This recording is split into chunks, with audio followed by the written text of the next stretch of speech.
कहानी की शुरुआत एक खतरनाक तबाही से होती है। मेट्रोबर्ग शहर में आसमान में अचानक एक जानलेवा उल्कापिंड दिखाई देता है और तेजी से शहर की ओर बढ़ने लगता है। पुलिस तुरंत लोगों को सुरक्षित जगहों पर जाने की चेतावनी देती है, क्योंकि अगर यह टकराया तो पूरा शहर तबाह हो सकता है। लेकिन अच्छी बात यह है कि यह शहर सुपर हीरो परिवार थंडरमैन्स का घर है, जिन्हें टी फोर्स के नाम से भी जाना जाता है। इस टीम का नेतृत्व जुड़वा भाई बहन मैक्स और फोइबे करते हैं। उनके साथ उनके डैड हैंक, मॉम बार्ब और उनके भाई बहन लेजर गर्ल, किड क्विक और नन्हा थंडर बेबी भी है। जैसे ही सभी हीरो पोज देते हैं और तैयार होते हैं, फोइबे मैक्स को बताती है कि उल्कापिंड कई टुकड़ों में टूट गया है और उन्हें जल्दी से नष्ट करना होगा। लेकिन मैक्स अपने नए हीरो कॉस्ट्यूम में सेल्फी लेने में इतना व्यस्त है कि वह उसकी ओर कोई ध्यान ही नहीं देता। तभी पहला टुकड़ा शहर की ओर गिरने लगता है, लेकिन मैक्स अपनी शक्तियों का उपयोग करके उसे रोकता है और एक शक्तिशाली धमाके में उसे नष्ट कर देता है। इसके बाद फोइबे अपनी बर्फ की शक्तियों का उपयोग करके दूसरे टुकड़े को जमा देती है और उसे पूरी तरह से चकनाचूर कर देती है। अब लेजर गर्ल अपनी आंखों से तेज लेजर बीम छोड़ती है और अगले टुकड़े को नष्ट कर देती है। छोटा थंडर बेबी भी मदद करना चाहता है, लेकिन सबसे छोटा होने के कारण उसकी माँ बार्ब उसे पीछे रहने के लिए कहती है और वह खुद अपनी बिजली की शक्तियों का उपयोग करके एक और टुकड़े को नष्ट कर देती है।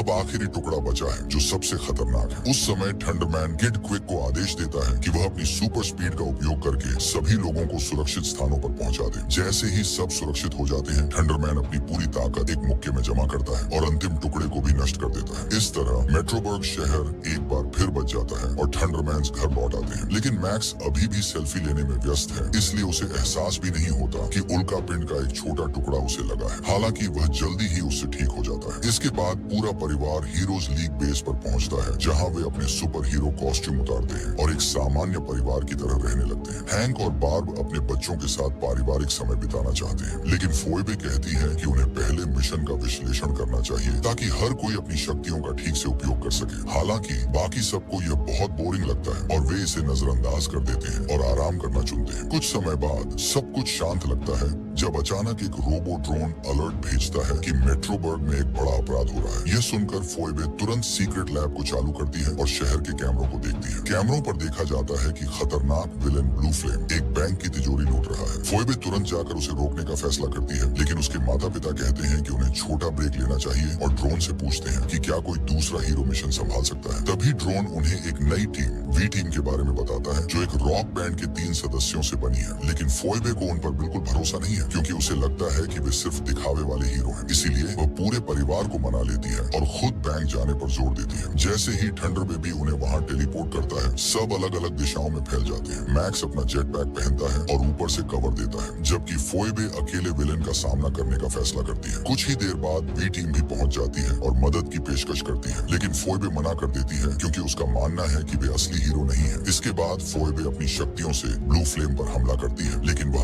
आग के गोलों से पलटवार करता है। दोनों के बीच भयंकर लड़ाई शुरू हो जाती है। इसी बीच फोइबे लेजर गर्ल से विलेन पर लेजर चलाने के लिए कहती है, लेकिन जैसे ही लेजर गर्ल हमला करती है, ब्लू फ्लेम का कॉस्ट्यूम लेजर को मोड़ देता है और वह सीधे मैक्स को लगती है। मैक्स अपने जेट पैक पर नियंत्रण खो देता है और एक विशाल डोनट से टकरा जाता है, जो वी टीम के एक सदस्य पर गिर जाता है। हर तरफ अफरा तफरी मच जाती है। उसी पल वी टीम का लीडर आगे बढ़ता है और अपने चश्मे से एक शक्तिशाली प्लाज्मा बीम छोड़ता है, जो सीधे ब्लू फ्लेम को लगती है और उसे तुरंत हरा देती है। हर कोई हैरान है कि इस नई टीम ने विलेन को इतनी आसानी से हरा दिया, जबकि पहली बार थंडरमैन्स फेल हो गए। घर वापस आकर पूरा परिवार इस हार से शर्मिंदा महसूस करता है, लेकिन असली झटका तब लगता है जब शहर की मेयर वहाँ पहुँचती है। वह घोषणा करती है कि क्योंकि एक दूसरी टीम ने मिशन में दखल दिया, इसलिए थंडरमैन्स को अब उनकी नौकरी से निकाल दिया गया है और वी टीम उनकी जगह लेगी। यह सुनकर सब दंग रह जाते हैं और वे अपना बेस छोड़ने और अपने पुराने छोटे शहर हिडन विले लौटने को मजबूर हो जाते हैं। मैक्स और फोइबे इस फैसले से बिल्कुल खुश नहीं है, लेकिन धीरे धीरे बाकी परिवार सामान्य जीवन में ढलने लगता है। फिर भी मैक्स हार मानने वालों में से नहीं है। वह इस सब को बदलने के बारे में सोचने लगता है और उसी योजना के साथ वह सीक्रेट लैब में जाता है, जहां वह अपने पुराने दोस्त एक समझदार खरगोश डॉक्टर कोलोसो से मिलता है। डॉक्टर कोलोसो उसे सलाह देते हैं कि फिलहाल उन्हें आम लोगों की मदद करनी चाहिए, ताकि वे धीरे धीरे अपनी सुपर हीरो पहचान और नौकरी वापस पा सके। अगले दिन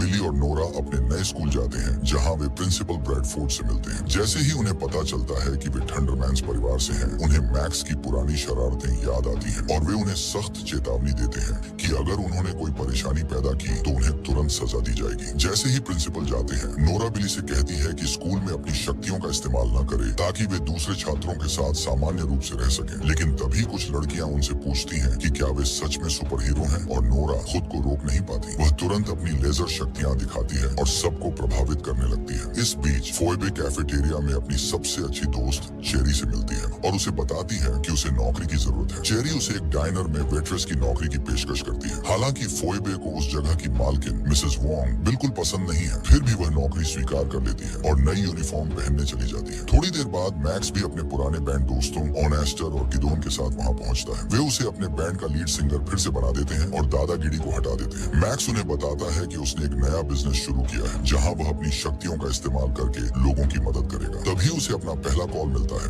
लेकिन अचानक गुस्से में दादागिरी आते हैं और मैक्स का फोन सीधे उसके सोडा के गिलास में फेंक देते हैं। दूसरी तरफ मेट्रोबर्ग जेल में पुराने खतरनाक विलेन किंग क्रैब, डार्क मेहेम और स्ट्रॉन्ग डोर बंद है। अचानक वी टीम वहाँ पहुँचती है और सबको चौंका देती है। वे अपनी असली पहचान बताते हैं और कहते हैं कि वे वास्तव में इन विलन्स के बच्चे हैं। असल में बैंक वाली पूरी घटना थंडरमैन्स को हटाने और अपने माता पिता को जेल से छुड़ाने की एक योजना थी। लेकिन कहानी में एक और बड़ा मोड़ आता है। डार्क मेहेम का बेटा केवल अपने माता पिता को आजाद नहीं करना चाहता, वह हीरोज लीग की एक रहस्यमयी चीज का इस्तेमाल करके विलन्स की एक सेना बनाना और दुनिया पर कब्जा करना चाहता है। इस बीच इन सभी खतरों से अनजान फोएबे काम से लौटती है और मैक्स से बात करती है। दोनों अपनी नई जिंदगी से नाखुश हैं और फैसला करते हैं कि उन्हें फिर से सुपर हीरो बनना ही होगा। तभी फोएबे के दिमाग में एक नया विचार आता है जो उन्हें उनकी पुरानी पहचान वापस दिलाने में मदद कर सकता है। फोएबे एक अजीब योजना लेकर आती है। वह कहती है कि पूरे परिवार को चुपके से अपराध से लड़ना चाहिए, लेकिन इस बार पेड़ों के भेष में, ताकि किसी को उन पर शक न हो। ये सुनकर सब हंसने लगते हैं और साफ मना कर देते हैं और कुछ तो यहाँ तक कहते हैं कि वे अब हीरो नहीं बनना चाहते। लेकिन फोएबे हार मानने वाली नहीं है, वह किसी भी कीमत पर अपनी पहचान वापस चाहती है। दूसरी तरफ मैक्स भी यही सोच रहा है और सलाह के लिए वापस डॉक्टर कोलोसो के पास जाता है। डॉक्टर कोलोसो उसे बताते हैं कि उन्होंने वी टीम के बारे में और जानकारी जुटाई है। ऑनलाइन सर्च करने के बाद उसे पता चलता है कि वे तीनों वास्तव में मेट्रोबर्ग के सबसे खतरनाक विलन्स के बच्चे हैं। यह सच जानने के बाद मैक्स तुरंत उन्हें बेनकाब करने का फैसला करता है, लेकिन तभी उसे पता चलता है कि फोएबे पहले से ही सच जानती है और थंडर गर्ल के भेष में उन नकली हीरोज के पीछे चली गई है। इस बीच स्कूल में नोरा सबको प्रभावित करने के लिए लगातार अपनी शक्तियां दिखा रही है और फिर बिली भी अपनी सुपर स्पीड दिखाने लगता है और जल्दी ही सबका पसंदीदा बन जाता है। ये देखकर नोरा को जलन होती है क्योंकि उसे लगता है कि बिली उसके नए दोस्तों को छीन रहा है। गुस्से में वह अपने भाई पर लेजर चलाती है, लेकिन बिली चालाकी से एक धातु की ट्रे का उपयोग करके हमले को मोड़ देता है। बदकिस्मती से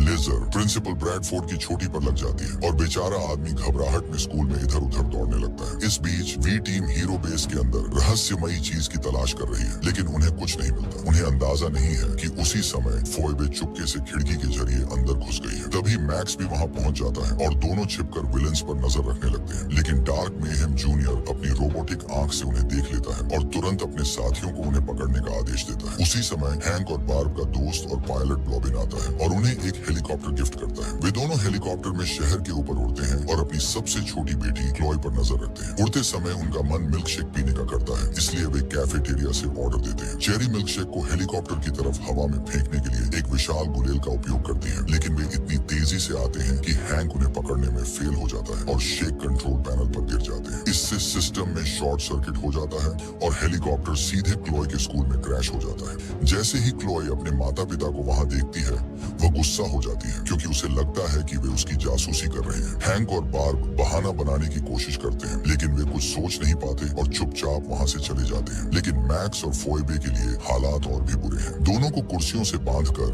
बंदी बना लिया गया है। वे पूछते हैं कि वी टीम ने हीरो होने का नाटक क्यों किया और डार्क मेहेम जूनियर खुलासा करता है कि वे एक विशेष पावर प्लांट की तलाश कर रहे हैं। एक पुरानी कहानी के अनुसार हीरोज लीग बेस के अंदर एक रहस्यमयी पौधा छिपा है जो किसी भी जीवित प्राणी को सुपर पावर्स दे सकता है। उनकी योजना इस शक्ति का इस्तेमाल करके विलन्स की एक खतरनाक सेना बनाने और दुनिया पर कब्जा करने की है। इसके बाद शी क्रैब मैक्स को धमकी देती है कि अगर उन्होंने पौधे की जगह नहीं बताई तो वह अपने केकड़े वाले पंजों से उसके बाल काट देगी। मैक्स डर जाता है, लेकिन फोएबे हार मानने से मना कर देती है और कहती है कि उन्हें इस पावर प्लांट के बारे में कुछ नहीं पता। विलेन उनकी बात नहीं मानते और उन्हें डार्क मेहेम के पुराने ठिकाने पर ले जाते हैं और एक विशेष जेल में बंद कर देते हैं। वहाँ डार्क मेहेम जूनियर फिर से उनसे पावर प्लांट के रहस्य के बारे में पूछता है, लेकिन फोएबे वही जवाब देती है। सजा के तौर पर विलेन उन्हें अंदर बंद कर देते हैं और एक खतरनाक प्रोग्राम चालू कर देते हैं। पहले मैक्स के गंदे मौजे उन पर गिराए जाते हैं, जिससे फोएबे को घिन आने लगती है। फिर केबिन के अंदर एक बिजली के झटके वाला सिस्टम चालू हो जाता है, जो दोनों को बार बार झटके देता है। और मैक्स के लिए सबसे दर्दनाक सजा तब आती है जब सिस्टम फोएबे के बचपन के पुराने मोटिवेशनल भाषण बजाने लगता है,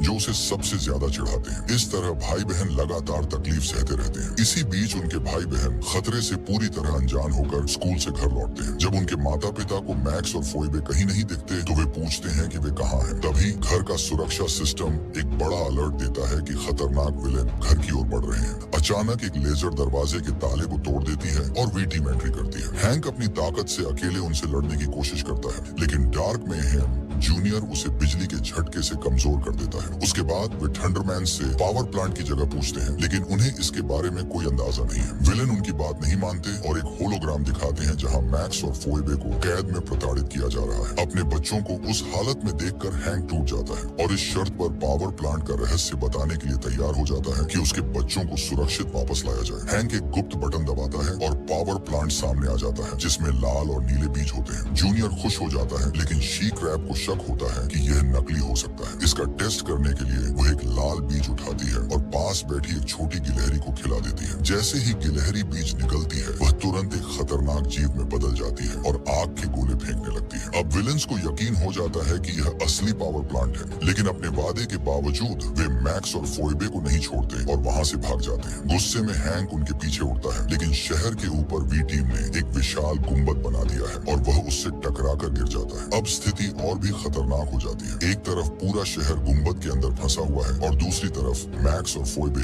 अभी भी विलेन के ठिकाने पर फंसे हुए हैं। इस बीच केबिन के अंदर टॉर्चर सिस्टम अपने अंतिम चरण में पहुंच जाता है और पूरा केबिन धीरे धीरे तरल मरकरी से भरने लगता है। अब बचने का केवल एक ही तरीका है, उनकी ट्विन पावर। मैक्स और फोएबे एक दूसरे का हाथ पकड़ते हैं और अपनी पूरी ताकत एक साथ लगाते हैं, लेकिन फिर भी वे केबिन के शीशे को नहीं तोड़ पाते। जैसे जैसे मरकरी बढ़ता है, दोनों को लगता है कि उनका अंत करीब है। उस समय मैक्स अपनी बहन से माफी मांगता है और स्वीकार करता है कि उसने हमेशा खुद को बेहतर साबित करने की कोशिश की, क्योंकि उसे लगता था कि फोएबे उससे बेहतर सुपर हीरो है। लेकिन फोएबे भी अपनी सच्चाई बताती है। वह कहती है कि उसे हमेशा लगा कि उसे घर में ज्यादा अहमियत इसलिए दी गई क्योंकि वह सही चीज के लिए लड़ती थी, जबकि मैक्स कभी विलेन बनना चाहता था। लेकिन जब मैक्स वास्तव में हीरो बन गया तो फोएबे को खुद में कुछ खास महसूस नहीं हुआ और वह भी हर बार उससे बेहतर बनने की कोशिश करती रही। अब दोनों को एहसास होता है कि वे अपने अहंकार में इतने खो गए थे कि वे भूल गए कि उनकी असली ताकत एक साथ होने में है। यह बातचीत उन्हें करीब लाती है, लेकिन वे अभी भी उस खतरनाक केबिन के अंदर फंसे हुए हैं और बाहर निकलने का रास्ता खोजना जरूरी है। तभी फोएबे आसपास देखती है और उसे एक मेज पर एक बैग दिखाई देता है जिसमें जूनियर के जन्मदिन के गिफ्ट्स हैं। मैक्स अपनी शक्ति का उपयोग करके बैग को नीचे खींचता है और उसके अंदर खोजना शुरू करता है। तभी उसे एक विस्फोटक सुशी मिलता है जो फ्रिज मैग्नेट से जुड़ा है। वह जल्दी से उसे केबिन की ओर खींचता है और जैसे ही वह करीब आता है, धमाका होता है। केबिन चकनाचूर हो जाता है और दोनों मरकरी में डूबने से बच जाते हैं। बाहर निकलने के बाद उन्हें राहत मिलती है, लेकिन अचानक एक नई समस्या खड़ी हो जाती है। पूरा ठिकाना खुद को नष्ट करने के मोड़ में चला जाता है और सब कुछ 20 मिनट में फटने वाला है। इस बीच थंडरमैन्स के घर पर पूरा परिवार उन्हें खोजने की योजना बना रहा है। तभी क्लोई को जमीन पर एक पावर प्लांट मिलता है जिसमें नीले बीज होते हैं। बिली को एहसास होता है कि अगर लाल बीज किसी को विलेन बना देते हैं तो नीले बीज नए सुपर हीरो बना सकते हैं। ये सुनकर बार्ब के दिमाग में एक योजना आती है। वे अपने दोस्तों को बुलाएंगे और उन्हें ये बीज खिलाएंगे ताकि वे सब मिलकर गुम्बद को तोड़ सकें और बच्चों को बचा सकें। हर कोई योजना से सहमत हो जाता है और हिडन विले पार्क में इकट्ठा होता है जहां प्रिंसिपल ब्रैडफोर्ड और मिसेस वोंग भी पहुंचते हैं। क्लोई उन्हें याद दिलाती है कि मैक्स और फोएबे ने पहले उनकी जान बचाई थी, तो वे भी मदद के लिए तैयार हो जाते हैं। उसके बाद किड क्विक अपनी सुपर स्पीड से सबके मुंह में नीले बीज डाल देता है। शुरू में कुछ नहीं होता, लेकिन अचानक असर दिखने लगता है। सबसे पहले प्रिंसिपल ब्रैडफोर्ड एक शक्तिशाली नीले हल्क जैसे जीव में बदल जाते हैं। गिदोन विक्रम को एक विशाल लोहे का मुक्का मिल जाता है जो कुछ भी तोड़ सकता है। चेरी अपनी उंगलियों से चमकती रोशनी पैदा करने लगती है और मिसेस वोंग अपने शरीर से तूफान बनाने लगती है। अब जब सब सुपर हीरो बन गए हैं तो वे सब विशाल गुंबद के सामने खड़े होते हैं और अपनी सभी शक्तियों का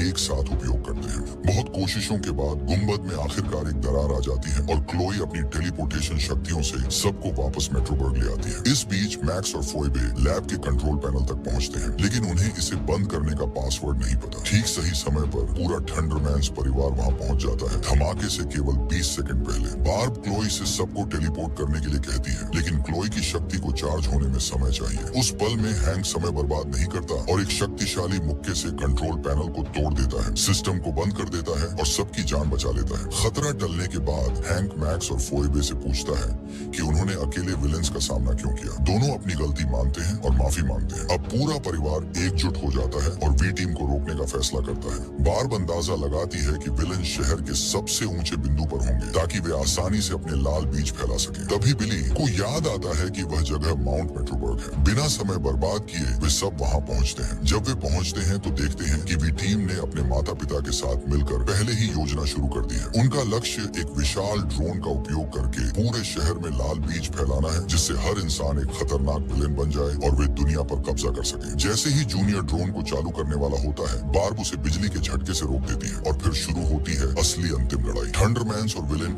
एक दूसरे के सामने होते हैं। मैक्स सीधे डार्क मेहेम पर हमला करता है, लेकिन वह उसे फोर्स फील्ड से रोक देता है और आग के गोले फेंकता है। फोइबे भी पीछे नहीं हटती और जूनियर से भिड़ जाती है। उसके लेजर हमलों से बचते हुए उसे मुक्के और लात मारती है। उसी समय थंडरमैन अपने पुराने दुश्मन किंग क्रैब से लड़ता है, लेकिन किंग क्रैब अपने पंजों से उस पर हमला करता है, जब तक कि अचानक उसकी बेटी अपना मुकुट नहीं फेंकती, जो हवा में हथकड़ी में बदल जाता है और उसके बिजली वाले पंजों को लॉक कर देता है। इसी बीच किड क्विक अपनी स्पीड से स्ट्रॉन्ग डोर और उसके बेटे का मुकाबला करता है, लेकिन उनकी ताकत के आगे उसकी स्पीड भी कम पड़ने लगती है। जूनियर फोइबे को चिढ़ाता है कि सब खत्म हो गया है, लेकिन फोइबे हार नहीं मानती। वह अपनी बर्फीली सांस से जमीन को जमा देती है और फिर एक शक्तिशाली किक मारती है, जिससे जूनियर पहाड़ के नीचे गिर जाता है। धीरे धीरे पूरा परिवार लड़ाई में हावी होने लगता है। लेजर गर्ल अपनी शक्ति से बिजली वाली हथकड़ी तोड़ देती है और शी क्रैब को नीचे गिरा देती है। थंडरमैन किंग क्रैब को अपने लबादे में फंसाकर जोरदार मुक्का मारता है। किड क्विक और लेजर गर्ल मिलकर स्ट्रॉन्ग डोर और उसके बेटे को कंफ्यूज करते हैं और वे एक दूसरे से टकराकर बेहोश हो जाते हैं। अब केवल एक दुश्मन बचा है, डार्क मेहेम। वह मैक्स पर पत्थर फेंकने ही वाला होता है कि फोइबे उसे रोक देती है। दोनों भाई बहन मिलकर अपनी पूरी ताकत से उसे हरा देते हैं और फिर अपनी सुपर सांस से उसे जमा देते हैं। ऐसा लगता है कि सब खत्म हो गया है, लेकिन अचानक जूनियर अपनी आखिरी चाल चलता है और ड्रोन को चालू कर देता है, जो हर जगह लाल बीज फैलाने के लिए उड़ने लगता है। कहानी यहीं पर समाप्त होती है। अगर आपको यह रोमांचक कहानी पसंद आई हो तो वीडियो को लाइक करें और ऐसी ही और दिलचस्प मूवी एक्सप्लेनेशंस के लिए हमारे चैनल को सब्सक्राइब जरूर करें। शुक्रिया।